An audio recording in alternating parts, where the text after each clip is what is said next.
La Corée du Sud est un petit pays, mais l'un des plus denses au monde. Avec les 2/3 du territoire composé de montagnes, 50 millions d'habitants doivent se serrer sur l'équivalent d'une province française. La capitale, Séoul, compte 10 millions d'habitants, 5 fois la population de Paris. Pauvre, sans ressources naturelles, enclavée à cause de la Corée du Nord, la Corée du Sud a pourtant réussi un développement sans équivalent dans l'histoire. Aujourd'hui, le revenu moyen de ses habitants avoisine celui de l'Italie. Depuis les années 60, le PIB du pays a été multiplié par 400. La Corée du Sud est aujourd'hui une puissance industrielle. Elle est numéro 2 mondiale de la construction navale, numéro 3 pour les semi-conducteurs, au 4e rang pour l'électronique, au 5e pour les voitures, le textile, l'acier ou la pétrochimie. Avec une économie basée sur l'exportation, la Corée du Sud possède naturellement quelques-uns des plus grands ports au monde. Et la Corée du Sud ne devrait pas en rester là. Avec 8% de croissance en moyenne sur les 30 dernières années, elle continue de progresser. À l'indice de développement humain des Nations Unies, la Corée du Sud pointe désormais à la 12e place, 2 rangs devant la France. Je travaille de 9h à 18h. Après, je fais des activités comme ce cours de cuisine.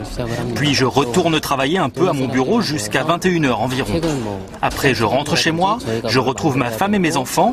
Et une fois qu'ils sont couchés, je retravaille pour mon autre association Samsung, un club de construction de robots, jusqu'à 2h du matin. De l'école à l'entreprise, le combat est le même. Personne ne compte ses heures. Le principe, c'est que si ton chef part pas, toi tu restes. On arrive à le... Dans cette structure qui conseille les entreprises françaises pour s'implanter en Corée, nous rencontrons un jeune ingénieur français. 10 années d'expérience à Séoul, et pour Ludovic Barou, l'impression d'être sur une autre planète. C'est un pays qui compte avant tout sur ses hommes, hein, tout à fait, sur sa force de travail. C'est quelque chose que vous sentez dans les relations avec eux? Quand on vient de France, on est un peu un ovni pour eux? Oui, complètement. Enfin, il y a une force de travail aussi, une volonté de bien faire. Une volonté de bien faire, c'est quelque chose d'assez fantastique.